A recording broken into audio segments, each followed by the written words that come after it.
شوق ذوق کے ساتھ توجہ کے ساتھ بیٹھیں، اور یہ جو 10 دن کے ایام ہیں ان کے اوقات کو بھی خوب عبادت میں گزاریں، ذکر میں، تلاوت میں، نوافل میں، جتنا عبادت کر سکتے ہیں اتنا کریں، اپنے آپ کو تھکائیں عبادت میں۔ ہم نے چونکہ اس دفعہ یہ فیصلہ کیا کہ جو لوگ پہلی مرتبہ آئے ہیں ان کو مسجد میں ہم سنت اعتکاف بیٹھنے میں ترجیح دیں گے، تو جو پرانے بہت سارے ساتھی تھے وہ تو نفلی اعتکاف میں باہر، اور نئے ساتھی مسجد کے اندر۔ اب نئے ساتھیوں کو ماحول کا اندازہ نہیں ہوتا، باتیں کرنے کی عادت ہوتی ہے تو وہ مسجد میں بھی آ کے بھی اسی طرح باتیں کرتے رہتے ہیں۔ تو بھائی یہ بات ذہن میں رکھیں کہ مسجد کے اندر عام حالات میں بھی دنیا کی باتیں کرنا مکروہ ہے، عام حالات میں، پھر رمضان کا مہینہ اور پھر آخری عشرہ اور پھر اعتکاف کی حالت، اس میں اگر ہم دنیا کی باتیں کریں گے تو پھر سوچو اللہ کو یہ کتنا ناپسندیدہ بات ہوگی۔ اس لیے جو نئے لوگ آئے ہیں وہ یہاں پر ذکر اذکار میں اپنا وقت گزاریں، نہ کوئی پالیٹکس پہ بات کریں، نہ کوئی بزنس کی باتیں کریں، کوئی بات ہی نہ کریں آپس میں، بس اللہ سے باتیں کریں، اللہ کو یاد کریں، کلمہ پڑھیں، سبحان اللہ، الحمدللہ کا ذکر کریں، استغفار کا ذکر کریں۔ ایک دوسرے سے بات کرنا اس کو جرم سمجھیں۔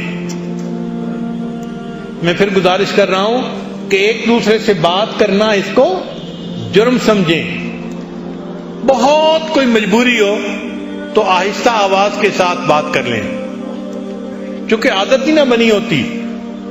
ذرا کھانے کا وقت ہوا، افطاری کا، بس ایک دوسرے کے ساتھ باتیں شروع ہو گئی، اور اتنی طبیعت پہ کوفت ہوتی ہے اس وقت کہ مسجد میں بیٹھے ہوئے پھر دنیا کی باتیں کر رہے ہوتے ہیں۔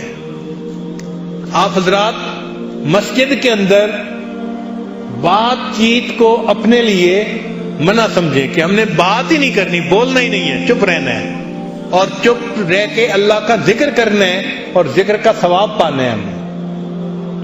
اور اگر کوئی بندہ بات کر رہا ہے تو دوسرے کی ذمہ داری بنتی ہے کہ وہ اس کو اشارے سے بتا دے کہ بھائی آپ اپنا والیوم کم کریں اور اس کو بات چیت کو بند کریں۔ اور خاص طور پر یہ جو سیل فون ہے اس کے شرارت سے بچیں۔ آپ اس کو 10 دن کے لیے فرض کرو بند بھی کر دیں گے تو کیا ہو جائے گا؟ سیل فون کے بند ہونے سے قیامت نہیں آتی ہے، پکی بات ہے۔ جب نہیں تھا اس وقت بھی زندگی گزر رہی تھی، اب بند کر دیں گے تو بھی زندگی گزرے گی، بلکہ اچھی زندگی گزرے گی، تو پرسکون ہو جائیں۔ بعض لوگ کہیں گے ہم جی بیوی بچوں سے دور ہیں، ہمیں رابطہ رکھنا ہے، تو بھائی ٹائم متعین کر لیں اور ان کو کہیں کہ این اس وقت میں آپ کو کال کر لیں یا آپ ان کو کال کر لیں۔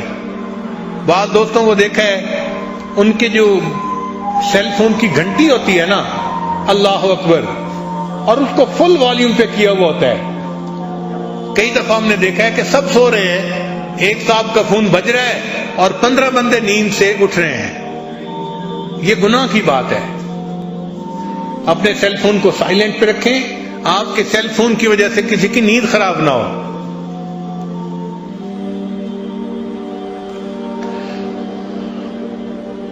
اور اس کا استعمال جتنا آپ کم کر سکتے ہیں اتنا کم کریں۔ سیل فونز کو ڈسکنیکٹ کر لیں اور اپنے دل کو اللہ سے کنیکٹ کر لیں۔ سمجھے نا؟ سیل فون کو ڈسکنیکٹ کر لیں اور اپنے دل کو اللہ سے کنیکٹ کر لیں اور اللہ سے کریں باتیں، اللہ سے مناجاتیں کریں۔ یہ اللہ سے مانگنے کا وقت ہے۔ اور چھوٹی چھوٹی بات پر یہ جو حال ہے نا، اس سے باہر نہ نکلیں۔ سنت اعتکاف والے بغیر کسی وجہ کے اس دروازے سے باہر قدم رکھ دیں گے تو ان کا اعتکاف ختم ہو جائے گا۔ بلا وجہ مسجد سے باہر نہیں نکل سکتے۔ اگر آپ کو اعتکاف کے مسائل کا نہیں پتا تو مجمع میں بہت سارے علماء موجود ہیں، آپ ان سے مسائل سیکھیں کہ جی مجھے یہ وقت کیسے گزارنا ہے اور کس ضرورت کی وجہ سے میں باہر نکل سکتا ہوں اور کس کی وجہ سے نہیں نکل سکتا۔ ان مسائل کو سیکھیں گے، ثواب ملے گا۔ حدیث مبارکہ میں ہے علم کا ایک باب سیکھنے پر 1000 رکعت نفل پڑھنے سے زیادہ کا ثواب ملتا ہے. تو مسائل کو سیکھنا ہماری ذمہ داری ہے.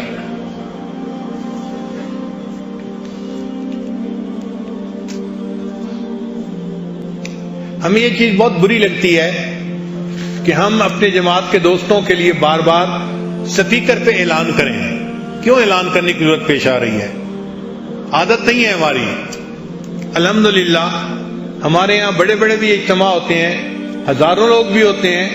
ہم نے اپنے اجتماعات میں کبھی اعلان نہیں کیا کبھی کوئی کہ یہ کر لیں اور یہ کر لیں. مجمع میں اتنی تمیز ہوتی ہے کہ کیا کرنا ہے اور کیا نہیں کرنا.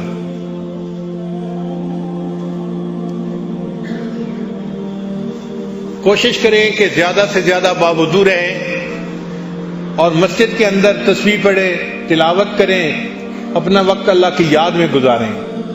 یہ محنت کا وقت ہے، کمانے کا وقت ہے. جو جتنا زیادہ محنت کرے گا اور کمائے گا اللہ کا اتنا قرب پائے گا. تو اللہ تعالیٰ نے تو بخشش کے بہانے بنا دیے. اب دیکھیں ہم کتنی کوشش کرتے ہیں اور کتنا اللہ کی رحمت کو اپنی طرف متوجہ کرتے ہیں.